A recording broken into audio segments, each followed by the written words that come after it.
All right, next up we have WTF, our general intents. We have Adrian from Anoma. We have Kevin from Khalani. And we should also have Karel from Union and Simon from Essentials. All right, so let's get started. Maybe if you guys could just real quick introduce yourself and maybe like one spicy take about intents.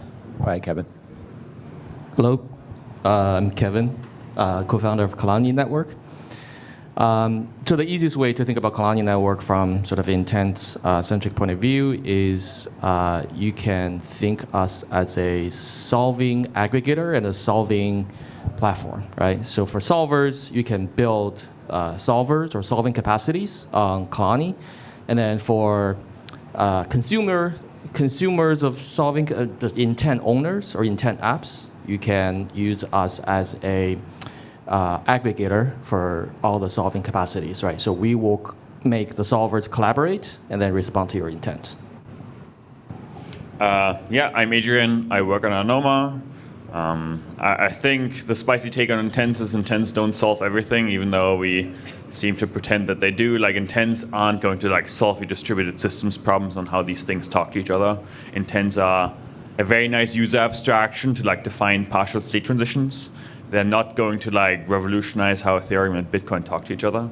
I think in this space we have this tendency to go like, yes, this will solve everything. And I mean, we have things to solve a lot of these problems. They're just not going to be called intents, and it's very confusing, I think, to most people. If we say, well, all distributed systems properties will get solved if we just have intents. So I'm Simon, I work on Essential. We kind of gave up on the term intents at some point in the past, just because it wasn't, semantically, it wasn't really meaningful in the way that we needed it to be. I mean, it's just a name, but yeah. That's some spice.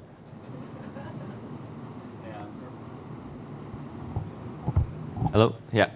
I'm Karel. With Union, we don't really do anything as intent related as you guys do. We do interop and mainly ZK based, but we do use intents as an alternative route to do bridging, where basically a solver can front the capital and we can delay generating the ZKP and use the ZKP to pay back the solver. And in that case, I think that is actually a version of an intent that does work really well and does almost solve everything, because the core API becomes a lot more flexible and you just offload all the difficult computation off-chain and you just have someone else basically do the hard work for you and make the core smart contracts really simple. So from Union's side, actually for a large part of the stack, it does solve literally everything. Maybe we can zoom into that, Karel. In the discourse, a lot of people talk about off-chain compute, on-chain verification. What does that really mean? Yeah, so that kind of has to do with, especially in bridging, the unit economics that you're working with. Every single bridge message obviously costs a bunch of gas. And the more that you can lower this on-chain by basically moving the computation to a ZKP, the better your gas fees will be for the end user and the lower the final fee that they show you. So in the case of Union, we do that for mainly signature verification. And signature verification traditionally is very expensive. And if you do light client stuff, you're verifying hundreds or even thousands of signatures, plus doing a bunch of Merkle inclusion proofs, which is a lot of hashing. And so this is all, even though in code, relatively trivial, doing this on various chains where there's no precompiles available, actually extremely expensive. And in our case, we fold all of that into various ZKPs that make it so that the on-chain code is actually, I would say, very similar for every single deployment that we do, because you kind of get this like abstract modular set of contracts that just wrap a certain verification key, and then we have all of these circuits that we offload the computation to. And in practice, this actually turns out to work really, really well. We just did a gas cost analysis of the protocol, and in practice what you see is that you spend about 130k gas in total to go from one EVM to another EVM, including the full ZK stack. So that's about 50% of the cost of what you do with layer 0 if you actually perform everything on-chain. Kevin or Adrian, you guys have a take here? Blockchains were never designed to be world computers. Like world computer kind of implies that you should do all your compute on this globally distributed computer. This was never going to be fast or scalable. And it's also kind of dumb when you think about it that like everyone has to rerun the same compute. This is actually also why I like where intents come in, because it allows you to, instead of pretending that like we should solve like an order book exchange problem on chain and like have the chain run the order book, with intents we can just say, well, everyone posts their partial state transition somewhere, like their intent somewhere. They get gossiped around in this very flexible manner, and then solvers find the intersects between all these intents, and then they just settle the solutions on chain. As a result, this also happens to work tremendously well with ZK, where a lot of the data starts moving towards the edge devices, and because right, like in order to have this world computer style thing, you need to have a lot of state in the middle of the network that's A, transparent to everyone, and that B, everyone needs to sync with. And in this intent world, the chains become much more about like verifying that the compute was done correctly rather than doing the inherent compute. Yeah. Yeah, I very much agree. So it's not to treat blockchains as war computers, but as sort of or settlement machines. Really use blockchain for what it's best for, right? So you can issue counterparty-free currencies, and then you can have sort of uncensorable settlement. From where we're today, right? So from where we are, like a very compute-centric blockchain architecture, to go to where sort of what intent-centric architecture were promised. One way to think about this is to intent allow you to program your transaction supply chain instead of just the chain itself, right? So in a way, it turns a 2D architecture into 3D, right? So what I mean by transaction supply chain is everything between after user signs a transaction until the transaction lands in the block on chain. Everything in the middle, right? So let's call that transaction supply chain. Now, if you go back to the early days of Ethereum, there's nothing. You just broadcast into the public mempool and just land it there. Now, it's becoming more and more sophisticated, with ZK provers. I think that's one big wave. There's also MEV infrastructure, there's block building infrastructure, and now we have multi-chain infrastructure, right? So when you cannot settle just on one chain, then what kind of middleware, what sort of middle actor you have to touch to ensure secure settlement on multiple chains, right? Coordinate that transaction. So all that, going from 2D to 3D, all that additional coordination and programming and architecture, that's what intent will allow, right? Without intent, you can't do that. Simon, you maybe want to take the opposite side here, or explain kind of why you guys abandoned the notion of intents, or if this aligns with your thinking about architectures here? It's not so much the notion of intent, it's just that I think I sat on probably 5 or 6 panels where the conclusion was, oh, so nobody knows what an intent is. So we were like, all right, we're just going to give up on that word and call it what it is. So for us, it's all... So what is it? Right, so for us, it's all constraints, right? So behind every blockchain, you just have some kind of database, and we know how to read and write from databases extremely efficiently. And so the goal is just to determine, okay, what is a valid or an invalid state mutation. And so you can design a novel VM in the case of Ethereum, including, you have to make a number of arbitrary design choices, and then you're subject to the idiosyncrasies of that VM that you chose, like forever after. Or you can just allow not just users, but applications in the application layer to determine like what are valid state mutations. So whether it's a user saying like, this is my intent, this is what I want, or it's a contract saying, these are the types of state mutations that are acceptable, they're all just constraints. So yeah, that's a bit behind that. So it sounds like intents are just kind of like limit orders, right? Limit orders are intents, but not all intents are limit orders. I think we joke a lot about it, but I also do think that sort of the rest of the industry or the public at large has a point there. Because when you currently look at most applications, like if you look at actually like what most gas is ever spent on, or most compute spend on, right? Like it's financial use cases. And financial use cases, I would maybe argue that intents can also be market orders. Maybe that's a spicy take here. But generally speaking, most of our systems are currently used for financial use cases, and so in that sense, a lot of the intents are going to be specialized down to some financial primitive, which is a limit order or market order.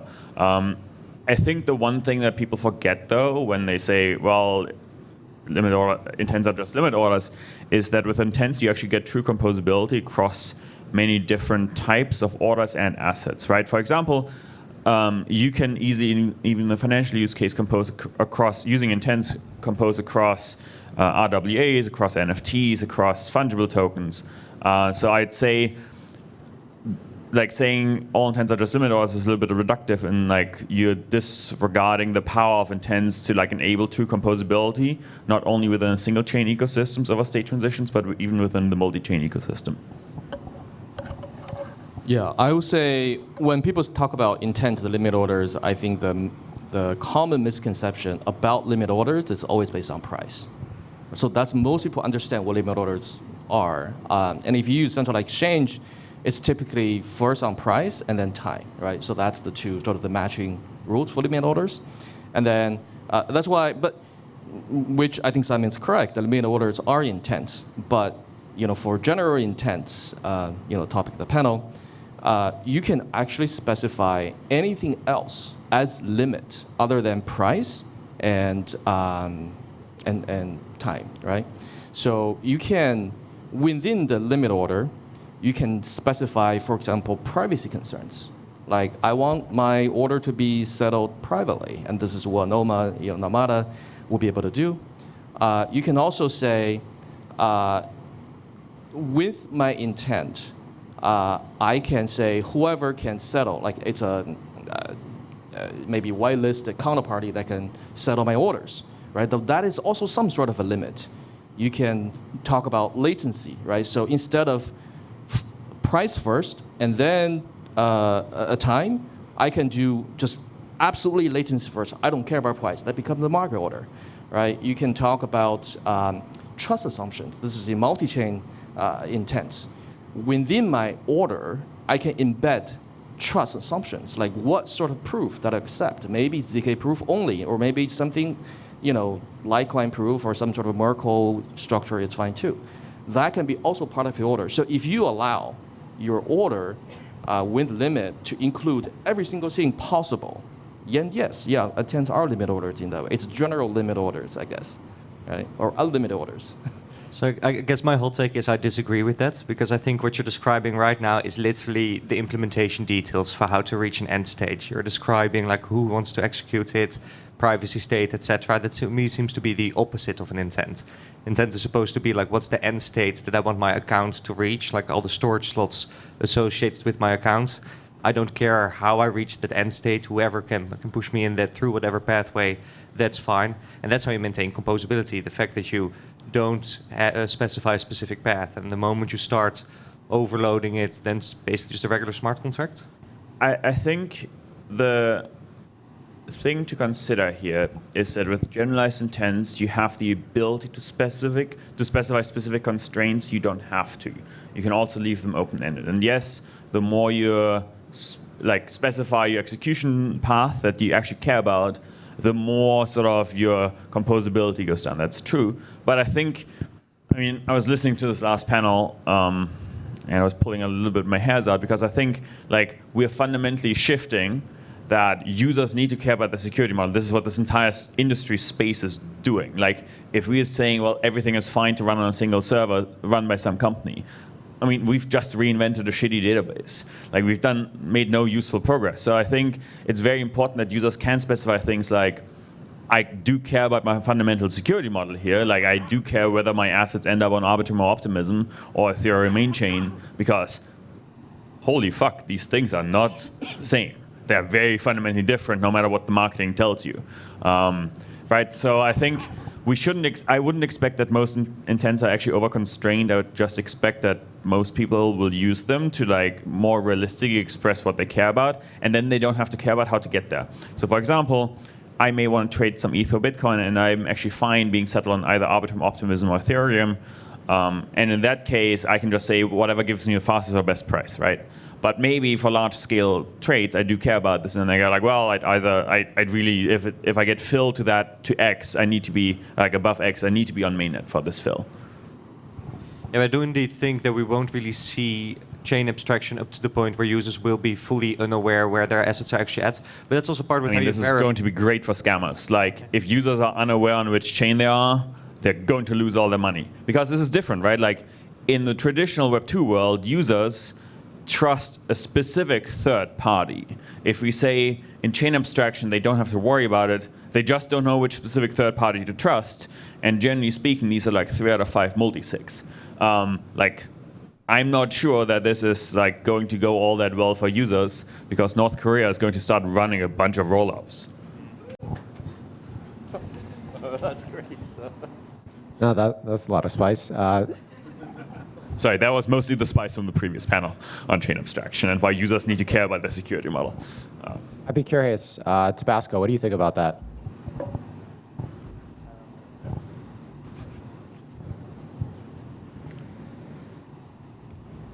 I think it's a good point. I agree that users should care about the security model. My counterpoint to that typically, though, is that brand new users typically don't. And so the default experience should be that this is generally removed from their user experience. So use applications, they don't know what assets their funds are on, but if they want to access this information, if they want to act upon this information, then they can. So users that eventually graduate to that have access to do so. We aren't forcing users to be agnostic to the chain that they're using. But by default, for consumers, for new users, that's their experience. So that's kind of how I see it. Yeah, the intent just need to be more expressive to specify security settlement as part of the intent. Then you're done. You just say, these are the ones I trust. Go anywhere one of these, I'm okay. How are you guys thinking about security, Simon?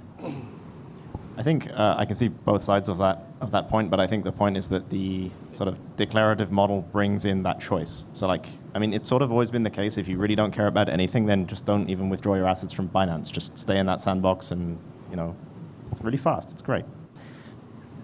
If you do care, then historically, if you're withdrawing into the scary world of genuine decentralized blockchains, then you were sort of on your own, right? It was kind of like, now I'm in this like terrifying ocean and there are no tools to help me. So it's definitely about giving users the tools to decide like where they are on that spectrum and express what they care about. Like, I think that's kind of at least the way we see it, like, it's really about users and applications being able to specify specifically like what they care about and even validate only the things that they care about. But yeah, it's not, to me, it's not like one or other end of that spectrum.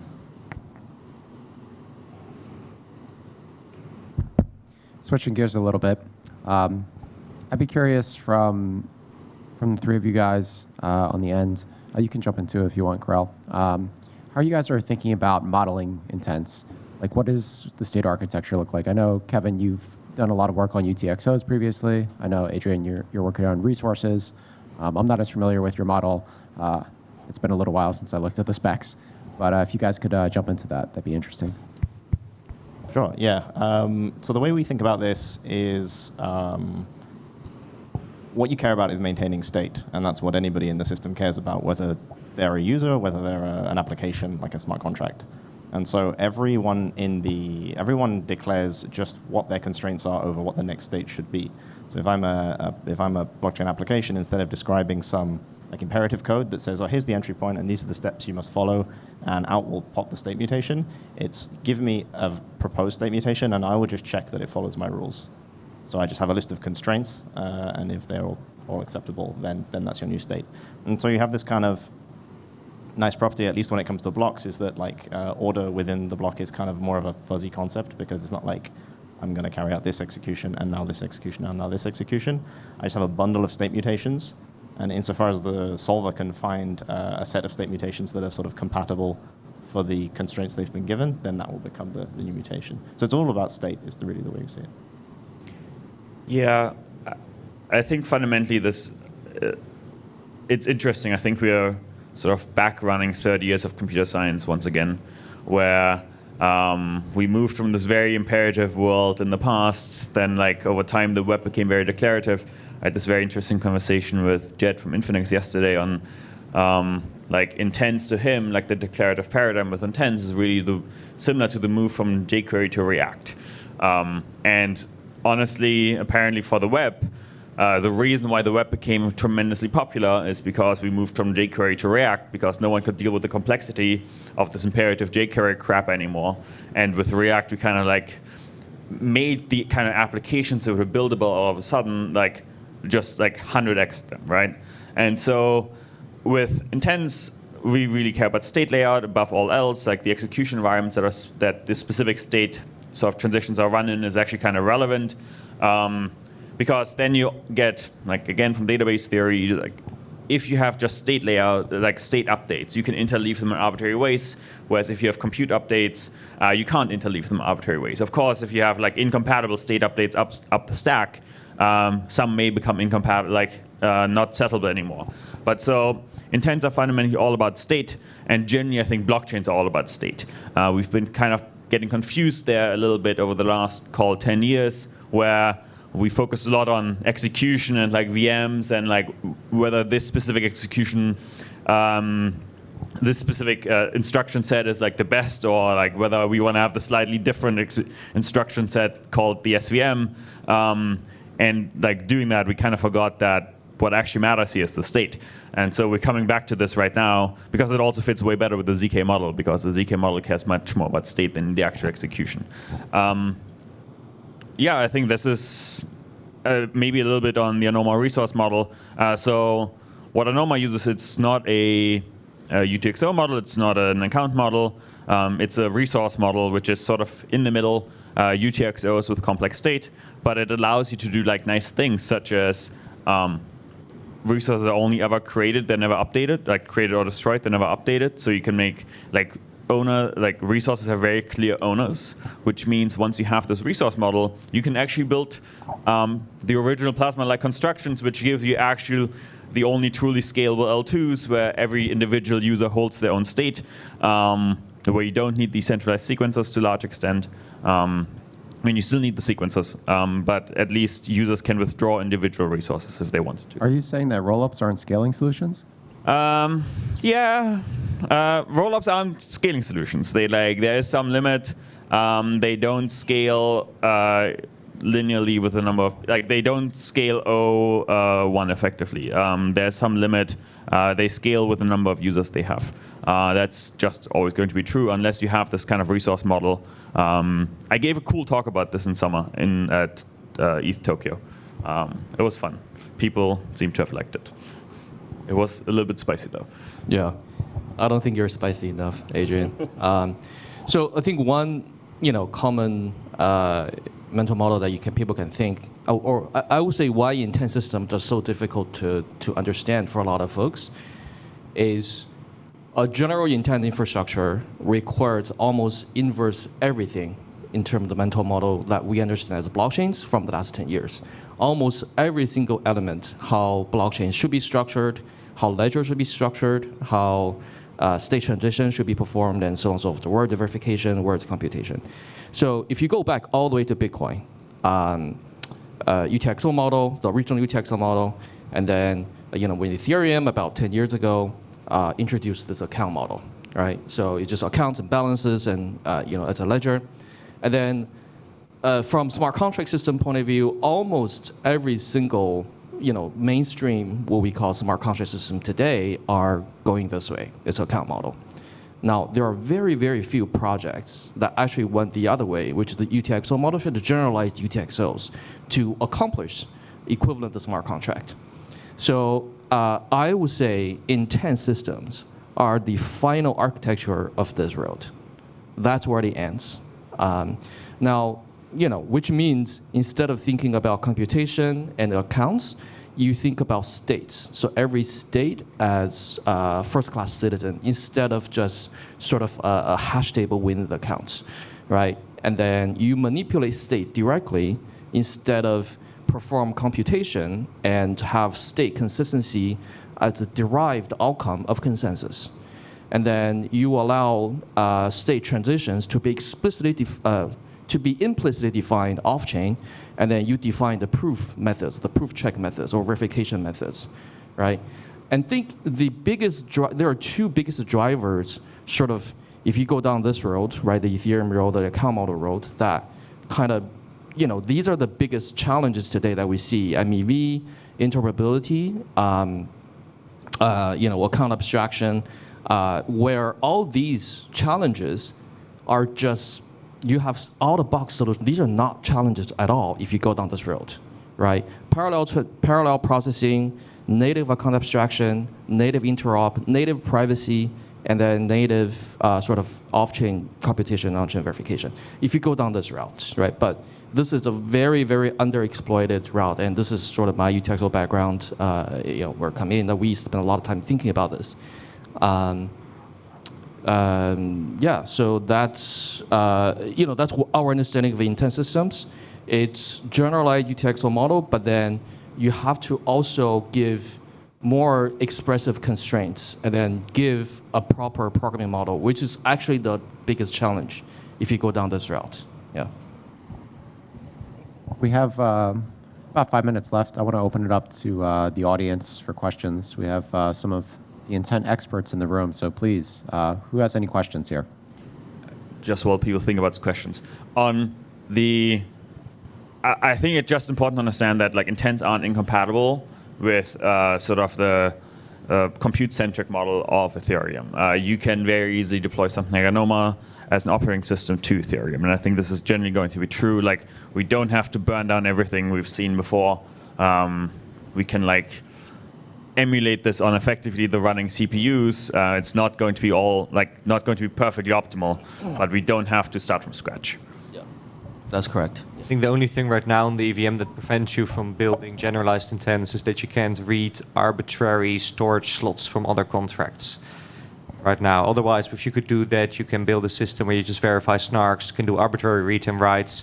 And that's actually why I'm bullish on Anoma and alt VMs, and why I think intents kind of failed on the EVM so far in a very general manner, and why we do need custom systems. I think something like EVM need to support local consensus to have true in-protocol counterparty selection, right? So you can expect resource lock, equivalent resource lock in EVM, yes, but then that resource lock itself need to have sovereignty select whoever the counterpart, the satisfying solutions will come, and that will become something more like Anoma and Khalani, like a more intense system. Nathan, what do you think about that?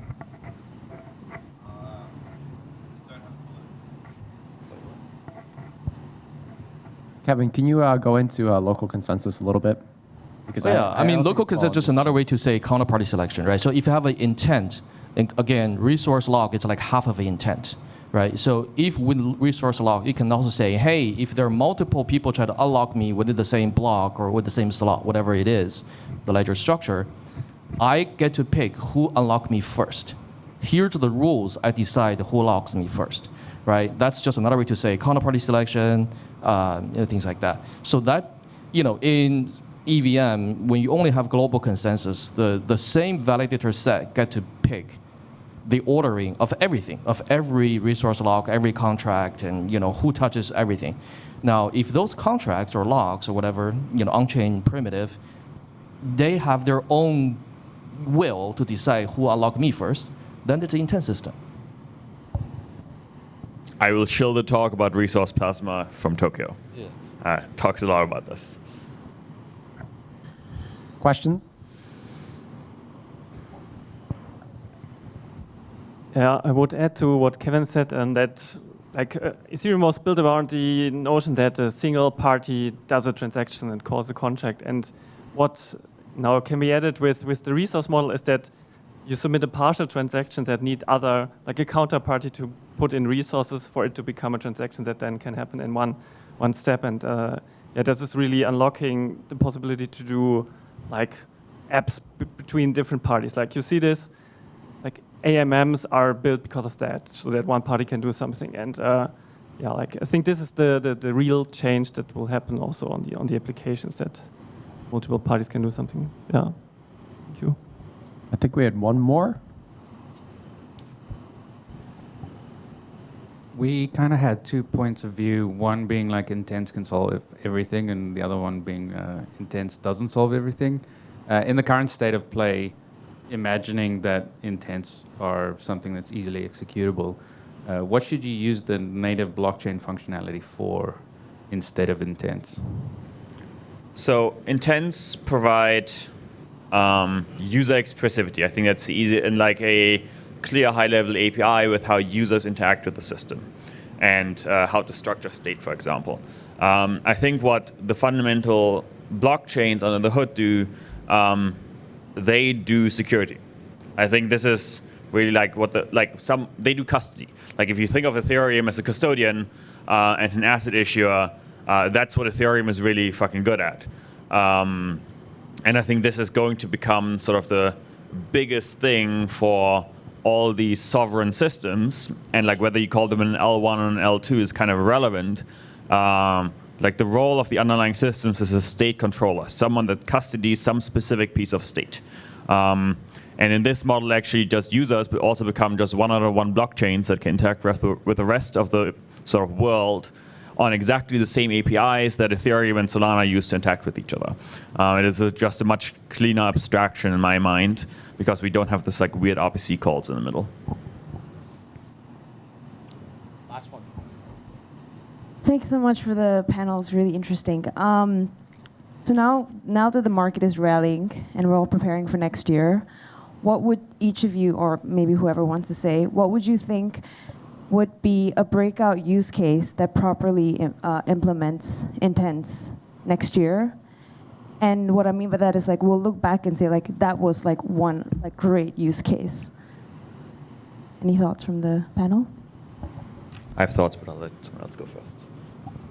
Yeah, I think the use case question is always the most interesting one. I think like I'm personally more used to thinking about things like abstractly at the application level, but I think basically what we've come to realize is that everything should be auctions, really. Like everything already is auctions as far as like, you know, you have MEV occurring, and like those auctions should be pulled down into the application layer. So in my opinion, like everything that you can currently do in DeFi, every interaction you make as a user, like there's like an auctionified version of that where it's like what happens on the other side is subject to some, you know, and it can be, as Kevin was saying, like a multi-dimensional auction. Like what you care about is something that you can uniquely express. But I think like, yeah, for example, I don't know, I have a basket of assets and I want to like DCA into like a slightly different position, but I have constraints on how I want that to happen, not just in time, but in terms of actors I don't want to interact with or chains that I don't want to interact with. Yeah, so I think, I know that's not a specific use case, but that's a class of use case. We'll have a couple panels coming up talking about more use cases for you. If you guys could give the panel a round of applause, thank you.